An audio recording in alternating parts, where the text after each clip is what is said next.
Welcome back viewers. इस video में हम डिस्कस करेंगे वेरिएबल्स, डेटा टाइप्स और कीवर्ड्स के बारे में। Variables variables are used to store data in program. हम अपने प्रोग्राम के दौरान डेटा को स्टोर करने के लिए वेरिएबल्स को यूज़ करते हैं। और वेरिएबल्स की वैल्यू जो है वो प्रोग्राम के दौरान चेंज हो सकती है। किसी भी मुकाम पर वेरिएबल की वैल्यू हम चेंज कर सकते हैं। उसके अलावा वेरिएबल्स बेसिकली मेमोरी में वो लोकेशंस हैं जहाँ पे हम डेटा को स्टोर करते हैं।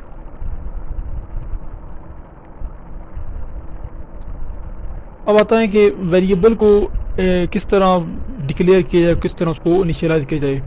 सिंपल, हमने ये एक अगर इंटीजर टाइप का एक वेरिएबल बनाना है मेमोरी के अंदर, तो उसके लिए हम क्या करेंगे, इंट ए लिख देंगे। तो इसके नतीजे में मेमोरी के अंदर एक ब्लॉक बन जाएगा 4 बाइट्स का, और जिसमें और उसको रेफ़र करने के लिए हम ए यूज़ करेंगे, यानी कि एक मेमोरी के अंदर ब्लॉक बन जाएगा, उसका नाम वो ए रख देंगे। और अब अगर ए में कोई वैल्यू नहीं है कि वो ब्लॉक हमने बना दिया लेकिन वो है खाली, यानी कि सिर्फ वो डिक्लेयर हुआ है, इनिशियलाइज नहीं हुआ। अगर हमने उसकी कोई वैल्यू असाइन करनी है ए को, यानी कि हमने लिख दिया a = 5, इसके नतीजे में ये होगा कि जो ब्लॉक बना था मेमोरी के अंदर जिसका नाम ये था, उस ब्लॉक के अंदर जो वैल्यू वो चली जाएगी। अब अगर हमने 5 को प्रोग्राम के दौरान एक्सेस करना है जो कि इसमें स्टोर है, तो उसको हम ए के ज़रिए ही एक्सेस कर सकते हैं या प्रिंट करवा सकते हैं। ये हमने 2 स्टेप्स के अंदर वेरिएबल को पहले डिक्लेयर किया और फिर उसके बाद इनिशियलाइज़ किया। ये दोनों काम एक स्टेप के अंदर भी किए जा सकते हैं, यानी कि इनिशियलाइजेशन और डिक्लेरेशन एक ही स्टेटमेंट के अंदर हो सकती है। उसके लिए क्या है, इंट a = 5, यानी कि इंटीजर टाइप का एक वेरिएबल बना और उसमें वैल्यू भी साथ ही असाइन होगी। नेक्स्ट है हमारे डेटा टाइप्स। क्योंकि डेटा जो हमारे पास होता है वो डिफरेंट टाइप्स का होता है, यानी अगर आपने होल नंबर को स्टोर करना है जिसमें यानी कि कोई डेसिमल पॉइंट्स में वैल्यू ना हो, सिर्फ होल नंबर हो, तो उसके लिए आपके पास 3 चॉइसेस हैं। आप उसको इंट टाइप के वेरिएबल में भी स्टोर कर सकते हैं, शॉर्ट टाइप के वेरिएबल में स्टोर कर सकते हैं, और लॉन्ग टाइप के वेरिएबल में भी उसको स्टोर कर सकते हैं। जो इंटीजर टाइप का वेरिएबल है उसका साइज़ जो होता है वो 32 बिट्स होता है, शॉर्ट का 16 बिट होता है, और लॉन्ग का 64 बिट होता है। और साइज़ के लिहाज से इसमें वैल्यूज़ कम ज़्यादा स्टोर हो सकती हैं। अब अगर हमारे पास वैल्यू इस तरह की है कि हमने कोई उसमें डेसिमल पॉइंट्स में वैल्यू है, तो उसको हम या तो फ्लोट टाइप के डेटा टाइप में उसको स्टोर कर सकते हैं या उसको डबल में स्टोर कर सकते हैं। और जो फ्लोट है उसका साइज़ जो है 32 बिट्स है, और जो डबल है उसका साइज 64 बिट्स है। नेक्स्ट हमारे पास जो एक डेटा टाइप है वो है बुलियन टाइप की।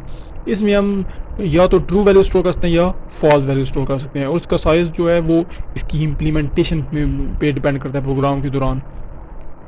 इसके बाद एक डेटा टाइप है कैर टाइप की।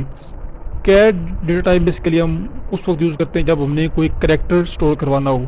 इसका अब देखते हैं वाई के अंदर हमने सी को स्टोर करवा दिया है, इसका साइज़ 8 बिट्स होता है। नेक्स्ट हमारे पास है बाइट। बेसिकली बाइट भी है जो है डेटा टाइप, ये भी इंटीजर टाइप, यानी कि होल नंबर को स्टोर करने के लिए हम इसको इस्तेमाल करते हैं।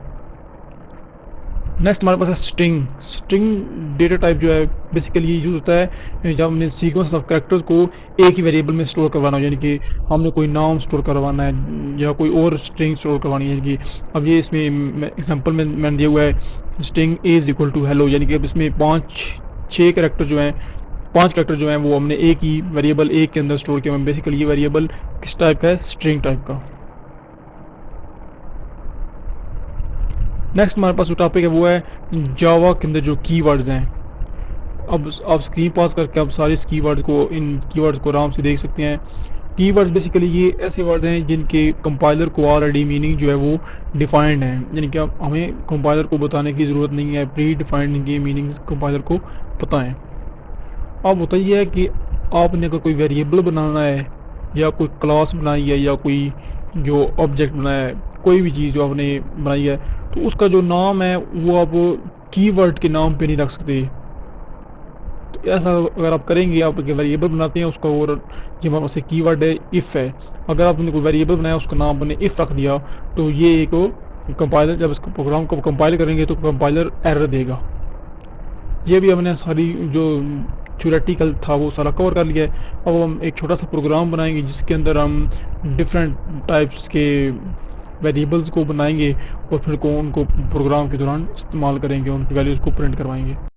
प्रोग्राम बनाया हुआ है छोटा सा पब्लिक क्लास एग्जाम्पल 1 के नाम से, और इसके जो मेन मेथड है वो सारा जो मैंने पिछली वीडियो में इसका आपको डिस्कस किया था वो सारा लिखा हुआ है।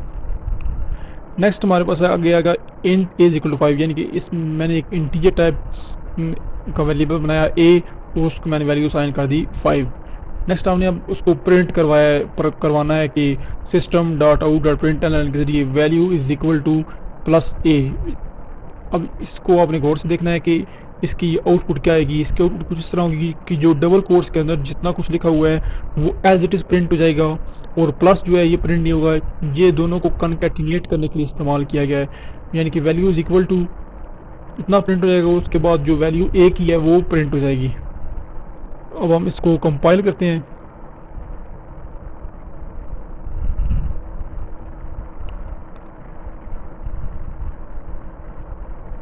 कंपाइल करने के लिए जावा सी example1 डॉट जावा, जी कंपाइल हो गया। अब इसको रन करने के लिए जावा example1। अब देख सकते हैं कि वैल्यू इज इक्वल टू 5, यानी कि जो डबल कोट्स के अंदर था वो एज इट इज प्रिंट हो गया और उसके बाद ए की वैल्यू प्रिंट हो गई।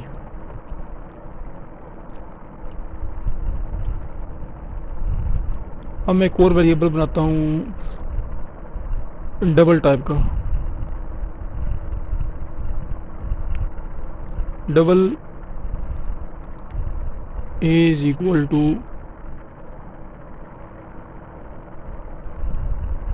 5.6 कॉलन सेमी कॉलन। अब मैंने एक वैल्यू चेंज कर दिया। अब इस प्रोग्राम को दोबारा कंपाइल करेंगे और रन करके देखते हैं कि अब क्या आउटपुट आती है। जावा सी example1 डॉट जावा